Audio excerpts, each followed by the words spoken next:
How important are photos for you on a vacation? How important are photos? Like, for example, I'm a vlogger, so for me, photos and especially videos are really, really important. But there are people who don't like to look at the world through the lens of a camera the whole time and want to enjoy their vacation, and they don't take as many pictures. They actually say you should live in the moment.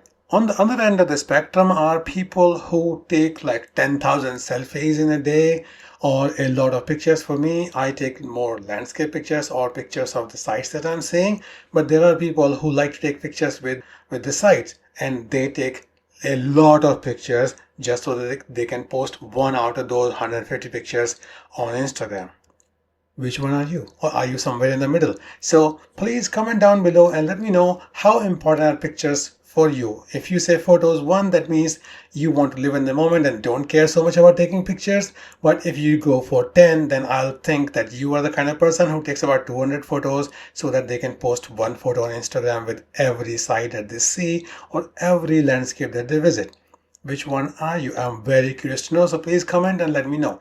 And I'm talking about photos so much about this time because in this part of the vlog, I'm going to tell you about my visit to the Eiffel Tower and how to take great pictures of this monument, this tower that has been photographed like millions of times. Okay, so I'll give you 3 specific spots that you can use to take really nice great pictures which will make your friends go wow and which will make you proud that you took those pictures. Stay with me till the end so I can tell you all those 3 spots and how to get there and how to take those pictures. Here we go.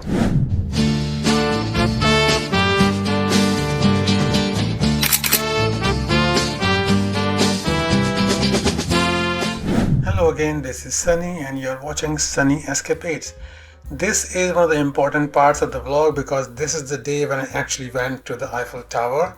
This time I did not go up in the Eiffel Tower because it was like New Year's Christmas time and things were very busy.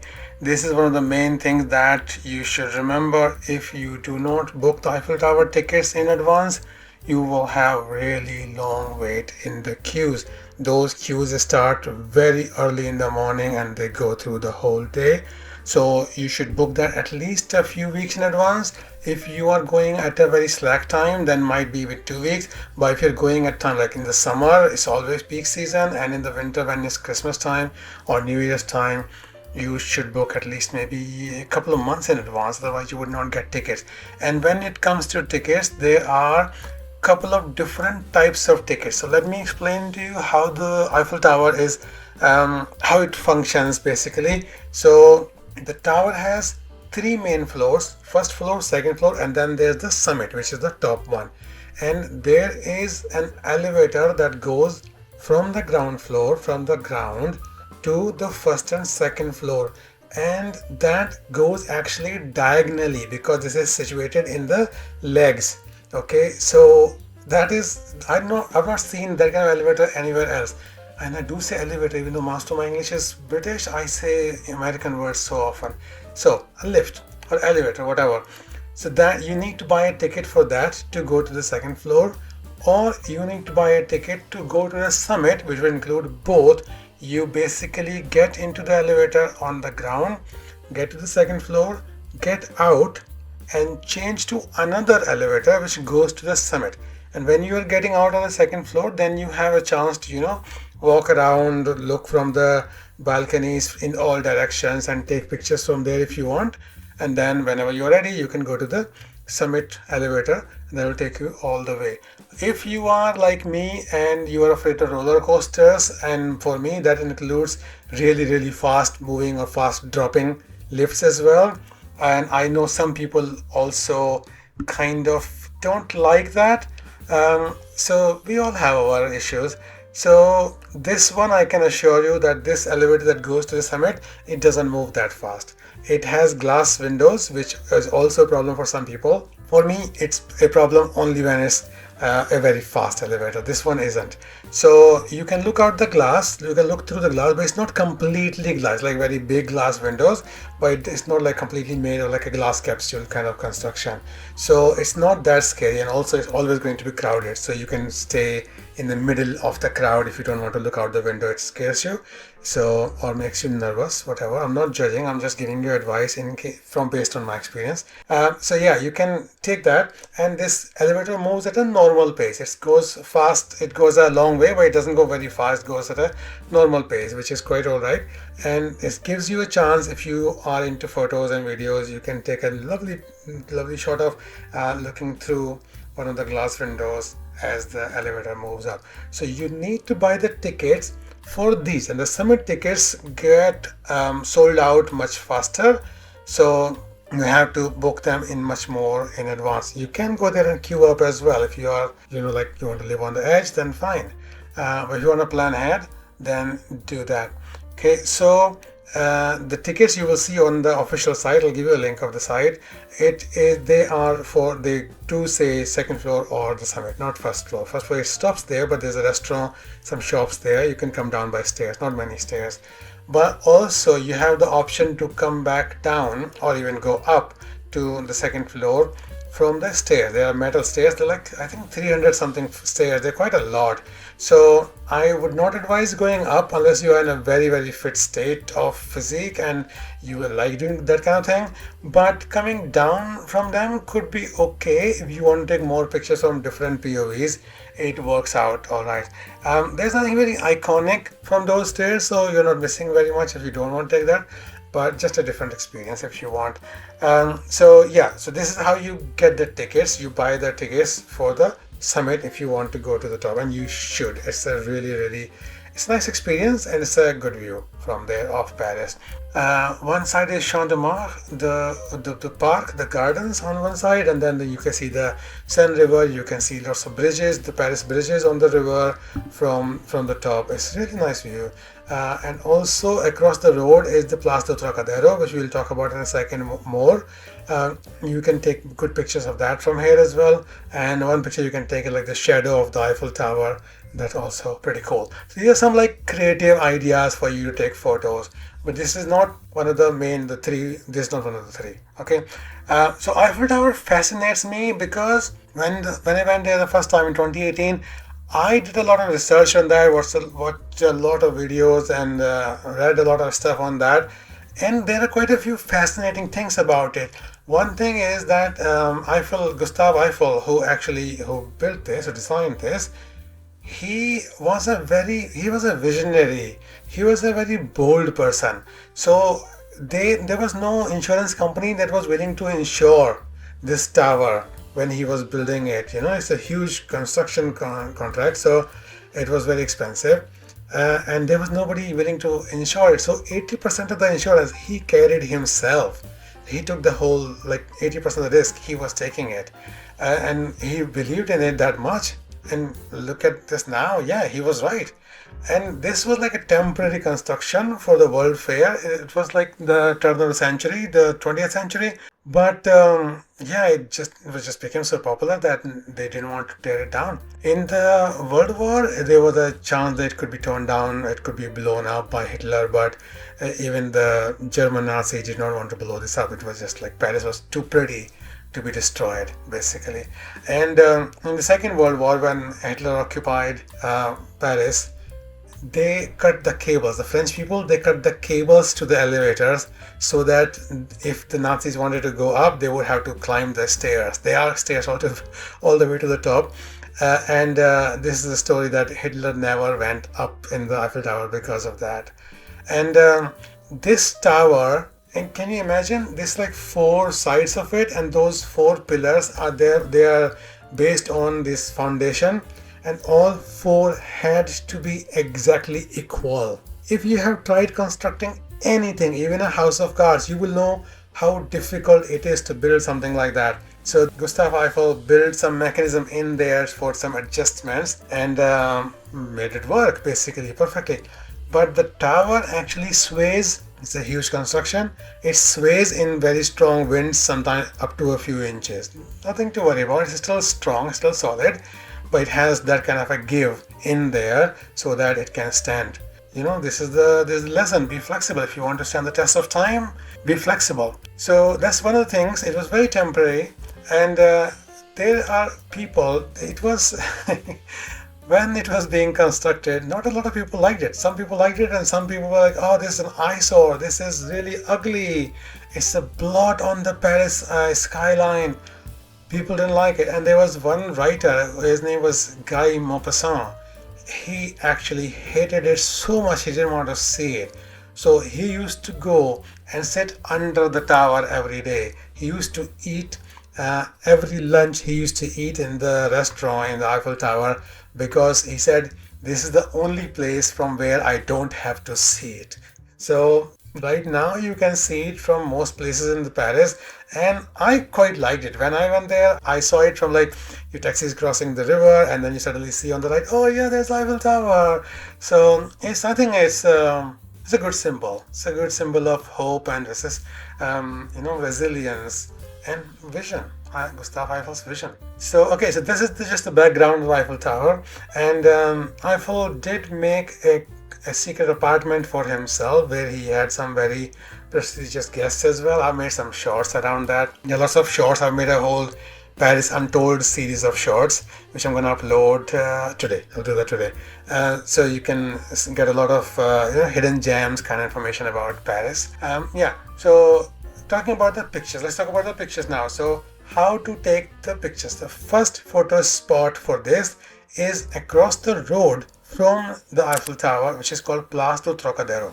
If you want to take a picture of the Eiffel Tower just from the bottom and just pointing your camera up in the sky, that also works. Lots of people take that, and because it's such a great building, because such an iconic tower, that is also a good picture. But if you want to take a proper picture, like a professional picture, postcard kind of picture, where the tower is fitting in the frame perfectly, then you have to go across the river, cross the road, be very careful, there is very heavy traffic there. And this place, Place du Trocadero, it has some gardens and it has some stairs. You keep climbing the stairs, and then you come to this place. It has two semicircular wings, and in between there's a raised platform between the buildings, and that is like a lovely floors, lovely, I think they call it mosaic floors or something, because they're painted floors. They look beautiful, very elegant design. And from there, if you have a tripod, you can set up the tripod. If you don't have a tripod, you can use your phone. From there, you can frame the Eiffel Tower absolutely perfectly, not too big, not too small. And the benefit of that floor is that if you want to take a low angle shot, you can still do that. And if you move back a little bit, you can still do that. And then you get that floor in the picture as well, and it looks really nice. So that is an iconic picture. I have taken that with the tripod, and this time also I took quite a lot of pictures. Or you can go forward on the balcony in Place du Trocadero, and you can take pictures from there also if you don't want lots of people in your photos, basically, because this place is quite popular. Lots of people go there to take the pictures of the Eiffel Tower. I thought that I was the only one, or I was one of the very few who knew that when I first went there, because I went there very early in the morning for the sunrise picture, and got there were like 200 people wandering around there. There was a couple in wedding dress as well. There were lots of people with professional photographers taking their selfies with Eiffel Tower. So oh my god, it was just crazy. But you can find space there to stand and take your pictures. This is the first picture you need to take, and that is going to give you something that you can later on frame and put on your wall if you want. Okay, that's number one. From there, so I made some videos around there. I took some picture, and then I went had some I'm hungry, so I had a lunch in Starbucks, which was quite all right. Then from there I went to how to explain this.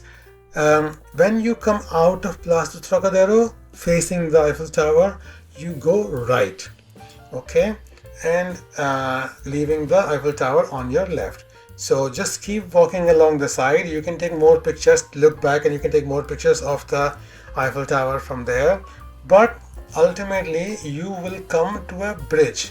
Okay, this bridge is going over the road, and above your head, so you have to find the stairs and then just go up on the bridge. This time I found that there was some construction going on, some space was closed, so I had to find my way around, climb more stairs and come down. The great benefit of this is you can see the Eiffel Tower from here. This is called Pont Bir Hakim. Okay, Pont means bridge and Bir Hakim is the name of the bridge. And from here you can this is like an iconic bridge in itself. It's got a couple of different levels, and the level that I want you to be on is where there are these metal pillars. Okay, this has been used in so many pictures, so many movies as well. By the way, Place du Trocadero is also very popular with movie makers when they want to shoot any scenes. Like in Mission Impossible, there's a scene where they want to have the Eiffel Tower in the background and the couple of characters are having a debate.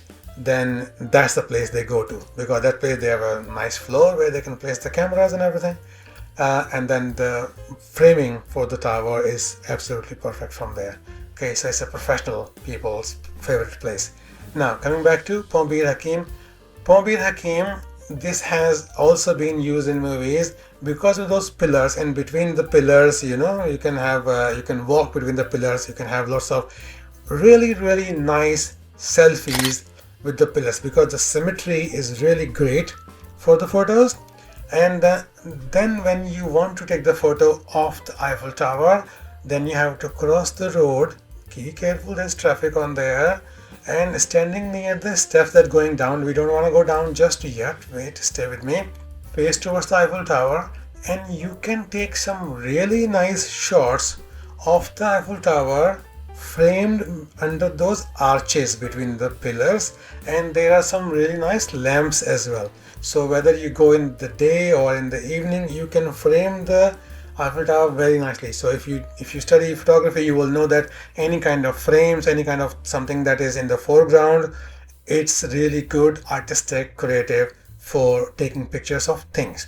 Not landscape, but for items like monuments or buildings or sometimes even people. It's really good to have something in the foreground. Okay, so here you can have the pillars in the back foreground, you can have the arches in the foreground, and you can take some really nice pictures of the Eiffel Tower from here. Okay, we'll talk about the third one in a second, but let's go down these steps where we are taking the pictures.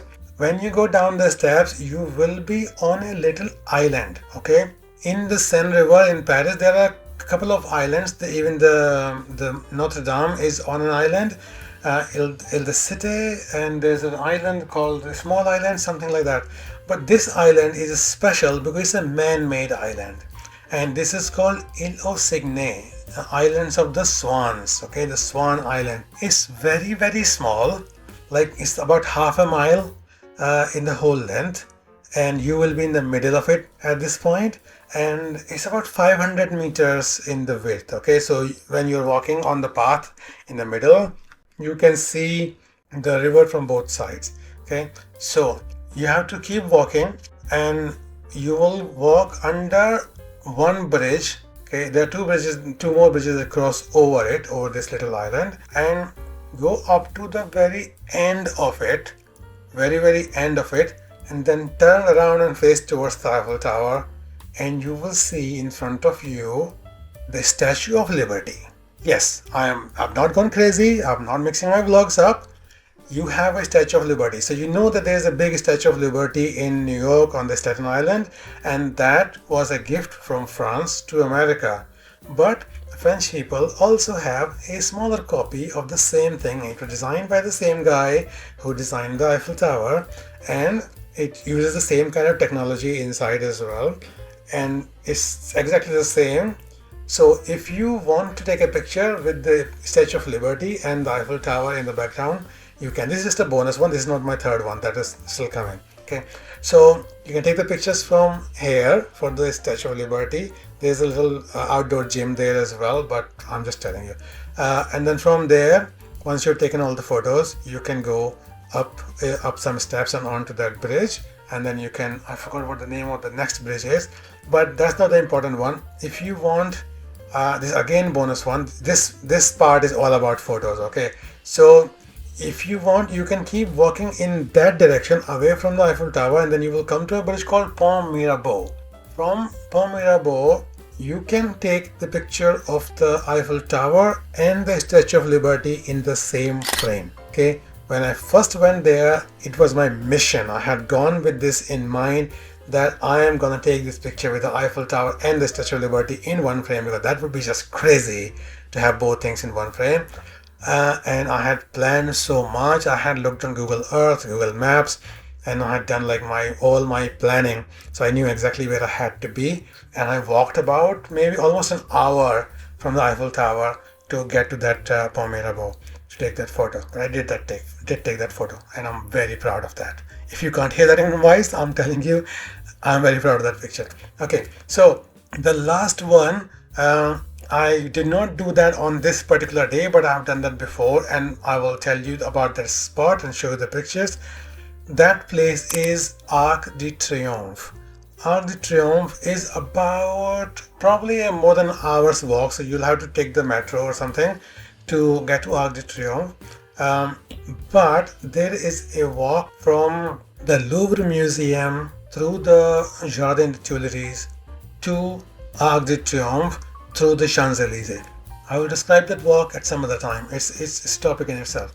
Okay, but from Arc de Triomphe, if you go up on Arc de Triomphe to the very, very top level, there are lots of steps. If you are afraid of closed spaces or too many steps, don't go in there, because that's like a very circular staircase, which is really good for photos. Again, the symmetry is absolutely amazing, but it's a bit of a workout. And when I was going there, 3 people came back from halfway, one by one. 3 people just like gave up, and I was like, no, too much for me. They went back down the steps, because when you're going up, you have to remember you have to come down the same steps as well. Okay, well, I did go up, and then there are a couple more levels you have to go up, and then there's a little museum in there. Then you go up a few more steps, there's another little door, and then when you get to the very top level, get to the balcony.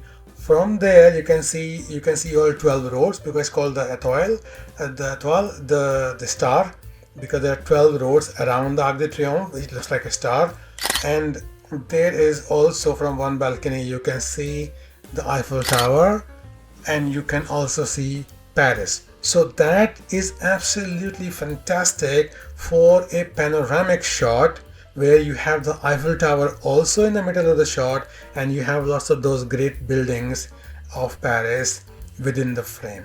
So that is your third shot, an amazing iconic shot of Eiffel Tower from Arc de Triomphe. Okay, so I'm gonna stop here, because there were lots more stuff that I did in Paris, and there's more even on the same day. Don't want to bore you too much. If you're not subscribed, I would say please subscribe, because we will talk more about Paris. We'll talk more about other destinations that I have covered, and some tips and tricks, and some good experiences, some bad experiences, so that you can learn from those. Yeah, please subscribe, and I'll see you in the next one. Thank you for watching. Have a nice week. Bye bye.